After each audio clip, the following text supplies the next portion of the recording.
But then how can we justify damaging a fetus for the sake of adults? If we don't do that, does that mean that we should stop? We should stop research? God will allow us to stop researching and improve the quality of life? What would you do? Yes or no to stem cell research? And I want to show you a brief video about my personal journey in this regard, trying to figure out faith and science. Friends or foes? Hello, I'm Dr. Ming Wang, and I'm here to tell a story. And through the story, I want to ask one of life's greatest questions. Are faith and science friends or foes?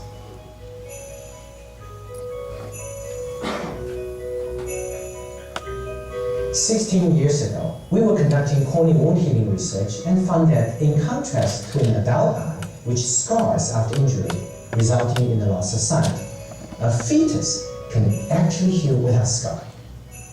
Understanding how a fetus can heal without scar offered an intriguing opportunity to help us figure out how an adult eye can also heal without scar, therefore preserving sight.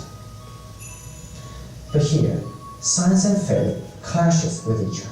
Faith dictates that we should leave the embryo and fetus alone and should not conduct such research. In contrast, science says we should.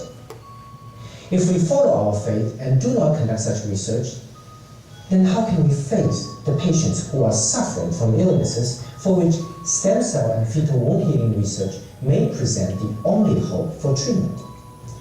As an eye doctor, I really want to help my patients restore their sight. But I was also struggling with my moral conscience and faith. How can I take life away from an unborn child? We agonized over this dilemma, to the point that we were at our wits' end, and I nearly gave up on the whole fetal wound healing research project. There just seems to be no solution at all. I needed to know that it was going to be a long and arduous journey, that the right solution is often the most difficult one. We began looking at this problem from different angles and perspectives, and stumbled upon the amniotic sac, a casing which holds the baby before the baby is born and is disposed of after the child is born. We ask ourselves the question is it possible the amniotic membrane may in fact contain the ingredient of scarless fetal wound healing process? So when this membrane is transplanted onto an adult eye, that they can create a fetus-like environment and to encourage the adult eye underneath the membrane to heal without scar, just like in the fetus. Excited at this possibility, we began a series of experiments. I obtained the amniotic membrane from mothers who, after birth of their children, donated the amniotic sacs, and I transplanted this amniotic membrane onto injured eyes.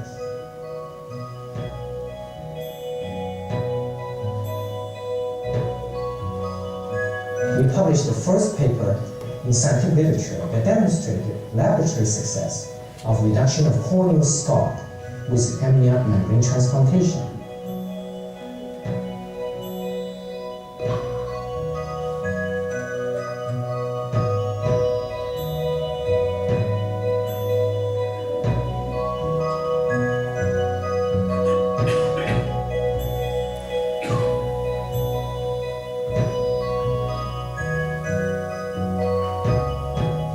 And elucidated its molecular mechanism why it worked.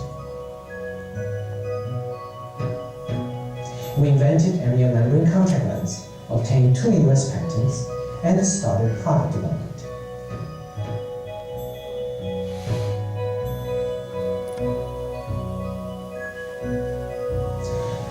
Finally, after 16 years, we succeeded. A Nashville doctor is introducing new technology he says can do more than help patients see, it can actually hear. Dr. Ming Wang says he has developed a procedure using amniotic membranes to clarify vision and reduce scar tissue. Using amniotic membrane, we create a contact lens, and we cover the eye surface, recreate a fetus-like environment to encourage the adult body to heal. The cornea, which would not heal for over 6 months with all other kind of medications, with this, it has healed completely. Dr. Wang researched the project for 16 years before treating a patient. The amniotic sacs are donated by mothers after they give birth. So the magical thing happened after we removed these membrane 2 weeks later.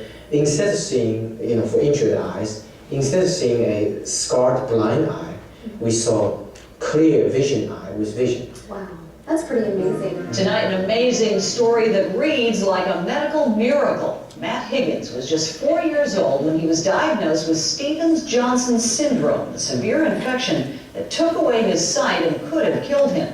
For the last 13 years, Matt has been legally blind, but yesterday he defied the odds once again, and health reporter Terry Merriman was there to witness it all. Terry? Demetria, Matt Higgins has spent 13 years of his life with scarred corneas, able to see only hints of light and image. Dr. Ming Wang has spent 15 years of his life researching an unborn child's ability to heal without scarring. Well, yesterday, 2 people who had been working toward an important goal realized miracles do happen. The person who influenced in my late teens. Matt Higgins and Dr. Ming Wang have waited 6 years for this moment. I think this is the most amazing thing, that all the research or the work, eventually you'll find that actually can really make a big difference in patient's life. I've never seen his cornea this clear. Matt was too young for reconstructive surgery on his scarred corneas when he first came to see Dr. Wang, but last week the time was right for the final step, helping Matt's eyes heal themselves. Dr. Wang performed corneal stem cell transplants using tissue from an adult donor and an amniotic membrane transplant using tissue donated from a newborn. And I call this type of technique tapping fountain of youth. You kind of take advantage of the youthful healing ability and use a piece of tissue, in this case amniotic membrane, which is always discarded after cesarean section, then transplant back to adult eye and heal the eye. An unborn child has scarless fetal healing ability. This membrane converts the same healing ability to Matt's eyes. Between science research and our faith and moral principles, there are opportunities like this. You can, satisfy goals. Don't have to be afraid. Now, Matt must learn to see again, learning to feel light on his eyes. He's making great progress. People wonder if that miracles ever happen, and they have. They do. For so long, he's been beside me, afraid to branch out on his own almost. And now that he can see, he'll probably fly the coop. Well, maybe he's not ready for flying the coop, but Matt does want to get his learner's permit to drive as soon as the doctor says it's okay. Amazing story. Dr. Wang has used the same technology to develop an amniotic membrane contact lens. It can be transplanted shortly after cornea trauma to prevent scarring. Today, eye doctors throughout the world use the amniotic membrane contact lens to cover injured eyes, to reduce scar, and to restore sight. Countless number of patients have benefited from this new technology and had their sight restored. Amniotic membrane contact lens is a powerful example which shows that, in fact, faith and science can indeed work together. Through the study and use of amniotic membrane, we gain a better understanding of the scar's fetal wound healing process, which benefit adult eyes and help restore sight. All these without touching any part of the young child. My name is Ming Wang, and I do believe that not only faith and science are compatible and can work together, but also it is through uniting them rather than splitting can we actually find a new, unexpected, and more powerful solutions to the problems in our lives.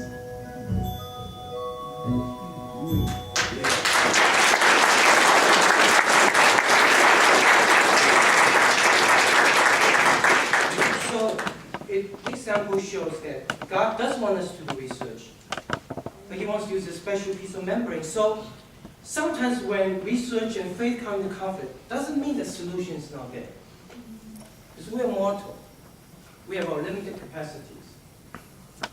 But Just like the true testament of faith is not when a good time, but when things are not as good, not as clear. I have confidence in faith. Solutions there. We have to persist and continue. And this is a story that Moldova kid that we brought from Moldova, 15 years old. We heard about her at the last year's eyeball. She's 1 year away from being 16. That means she will be kicked out of orphanage in a poor former Soviet Union little country near Romania, Moldova. Then she will be subject to human trafficking and prostitution. And it took us a year to get her here.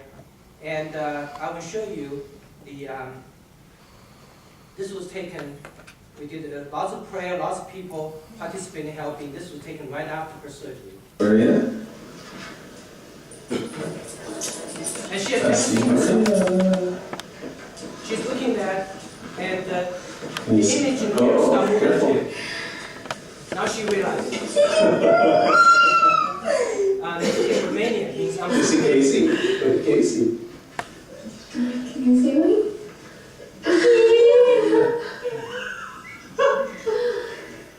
There's Maria. Look at her. Now she realized what just has happened.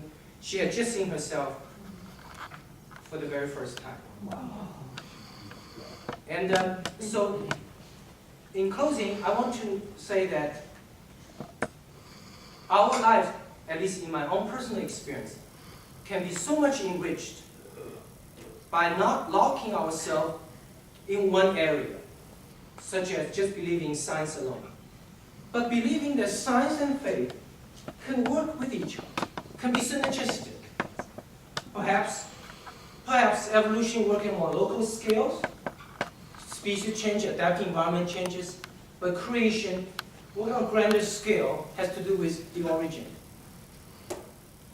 And perhaps many things in our lives, we believe in science, we try to solve the problems in medicine, in other fields, but yet believe in who sets in motion in the very beginning. It's God Himself. There's no question our life can be enriched by allowing us to be receptive to both the physical and spiritual aspect of existence, both the physical constitution and the intelligence. At the end of the day, when you see this cup goes from here to there, in midair, there's no question. He is there. I want to conclude by Carlos come up, and Carlos and Triga. Let's give them one more.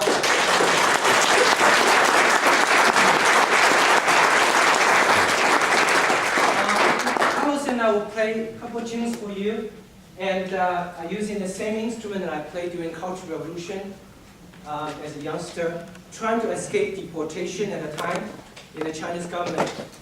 Remember that without a talent, being able to play some instrument or dance or something, to get a chance to get into the communist government propaganda troops, one would be deported. That means for life, poverty and hard labor, earning $1 a month. That system, the deportation program, killed the future of 20 million people. So as you listen to this, we're going to play a couple pieces. And this is a Chinese violin with a sound box covered with a snakeskin, with 2 strings, and with the bows in the middle.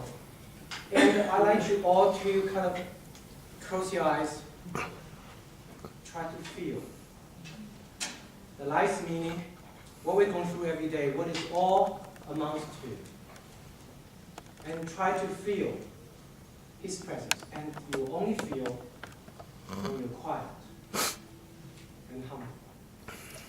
Ladies and gentlemen, the first piece we'll play for you is called Big River, an ancient Chinese piece.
You may wonder, what Chinese song do I know?